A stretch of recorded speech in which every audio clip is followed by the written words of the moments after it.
Austrian empress താമസിച്ചൊരു സ്ഥലമാണ്. ഇത് കാണാൻ തന്നെ നല്ല ഭംഗിയുണ്ട്. കുറേ സ്ഥലങ്ങൾ ഇതിനകത്ത് എക്സ്പ്ലോർ ചെയ്യാനുണ്ട്, നമുക്ക് നോക്കാം. ഇത് രാജാവിന് സമ്മറിൽ മാത്രം താമസിക്കാനുള്ള റെസിഡൻസ് ആണ് കേട്ടോ. ഇതുപോലെ പല സീസണിലും പല റെസിഡൻസ് ഉണ്ടാവും. ഇതിൻ്റെ ആ കറുപ്പിനാണെങ്കിൽ സോങ്ങും കാര്യങ്ങളൊക്കെ കൂടുതലും ഇവിടെ തന്നെയാണ്. ഷെൻബ്രണിൽ നടക്കുന്ന ഒരു കല്യാണമാണ്. ബ്രൈഡും ഗ്രൂമും കല്യാണത്തിന് ഫോട്ടോ എടുക്കാൻ വേണ്ട ഫോട്ടോഷൂട്ട് പോലെയാണിത്. കണ്ടോ, ബാക്കിൽ കുതിരകളൊക്കെ ആയിട്ട് ആ ഒരു പ്രിൻസസ് സ്റ്റൈലിൽ തന്നെയാണ്. വിയന്നയിലുള്ള ഷേൺബ്രൂൺ എന്ന് പറഞ്ഞ സ്ഥലത്താണ് ഓസ്ട്രിയൻ എംപ്രസ് താമസിച്ചൊരു സ്ഥലമാണ്. ഇവിടെ കാണാൻ തന്നെ നല്ല ഭംഗിയുണ്ട്. കുറേ സ്ഥലങ്ങൾ ഇതിനകത്ത് എക്സ്പ്ലോർ ചെയ്യാനുണ്ട്, നമുക്ക് നോക്കാം.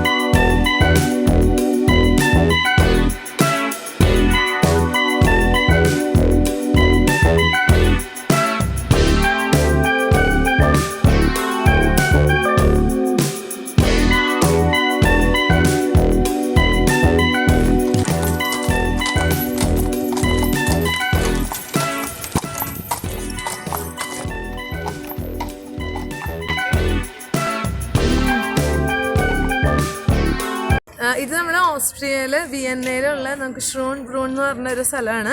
അപ്പോൾ നമ്മുടെ സിസി പാസ് അതിൻ്റെ ഒരു മ്യൂസിയം പോലെയാണ്. ഇതൊരു പാലസാണ്, പാലസ് എൻട്രൻസ് ആണ് ഇവിടെ കാണുന്നത്. ഇവിടെ രാജാവും രാജ്ഞിയും സമ്മർ സീസണിൽ വന്ന് താമസിച്ചിരുന്ന സമ്മർ റെസിഡൻസ് ആണ് ഇവിടെ കണ്ടത്. അപ്പോൾ നമ്മളിവിടെ നടന്നു വന്ന വഴി മുഴുവനും ആ ഗാർഡൻ്റെ ഭാഗമായിരുന്നു. ഒരു മെയിൻ സ്ഥലമാണ്. ഇതിനകത്ത് കയറി കുറേ കാണാനൊക്കെ ഉണ്ട്. ഇത് രാജാവിന് രാജ്ഞിന് സമ്മറിൽ മാത്രം താമസിക്കാനുള്ള റെസിഡൻസ് ആണ് കേട്ടോ. ഇതുപോലെ പല സീസണിലും പല റെസിഡൻസ് ഉണ്ടാവും.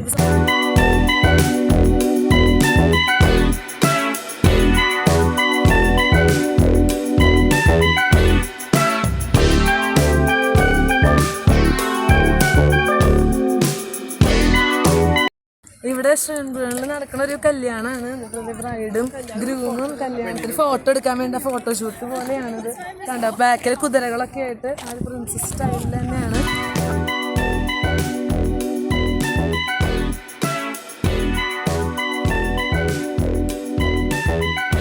ഏകദേശം വന്ന സമയം വളരെ കറക്റ്റാണ്. ഈ 3 മാസമാണ് ഇവിടെ ഏറ്റവും നല്ല ഭംഗിയിൽ കാണാൻ പറ്റുക. കാരണം അത് കഴിഞ്ഞ് കഴിഞ്ഞാൽ വിൻ്ററൊക്കെ ആകുമ്പോൾ നമുക്ക് നല്ല തണുപ്പ് വരും.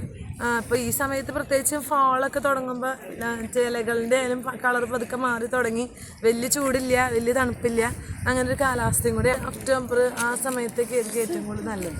നേരത്തെ കണ്ടത് മെയിൻ പാലസിൻ്റെ എൻട്രൻസ്, അത് മ്യൂസിയം പോലെയാണ്. ഇത് കിൻഡർ മ്യൂസിയം, കുട്ടികൾക്ക് കാണാൻ പറ്റുന്ന രീതിയിൽ ഒരു മ്യൂസിയം സെറ്റപ്പ് ചെയ്ത് വെച്ചേക്കുന്നത്.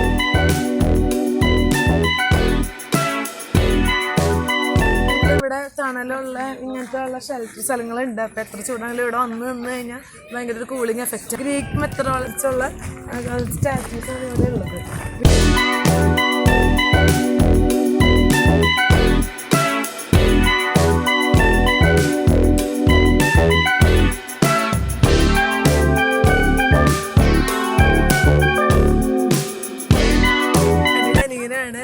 സേവിയർന്നാണ് പേര്. ഞങ്ങൾ സേവ് പേപ്പറിന് വിളിക്കും. ദോമനായ്മ. അപ്പോൾ ഇവരുടെ വീട്ടിലാണ് ഞങ്ങൾ ഇന്ന്.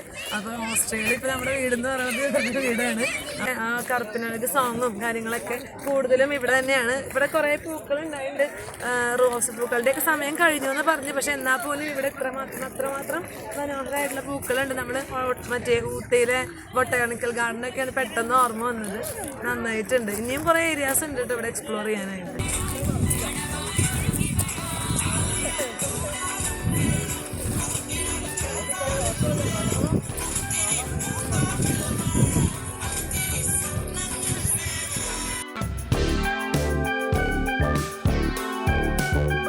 ഇപ്പുറത്ത് തന്നെ വിയന്ന സൂ ഒക്കെ ഉണ്ട്. അപ്പോൾ നമുക്ക് ആർക്കും കുട്ടികൾക്കോ വലിയവർക്കൊക്കെ ഉള്ളൊരു സംഭവം. അതുപോലെ തന്നെ ഇവിടെ വേറെ എന്തോ ഒരു സാധനം കൂടെ, മേസ് ആൻഡ് ലാബിറിന്ത് എന്ന് പറഞ്ഞിട്ടൊരു എൻട്രൻസ് കണ്ടായിരുന്നു. അതൊരു സിനിമാറ്റിക് ലൊക്കേഷനാണ്.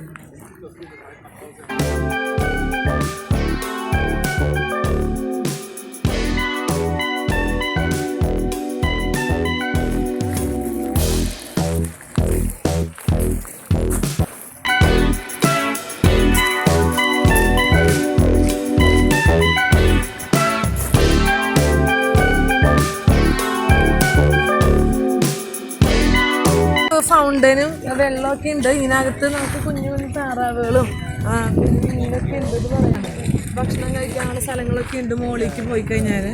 അപ്പം നമ്മൾ ഏകദേശം കഴിഞ്ഞ് ഇവിടെ ഇറങ്ങാം കേട്ടോ. അതാണ് ശരിക്കും നമ്മുടെ മെയിൻ എൻട്രൻസ് വരുന്നത്.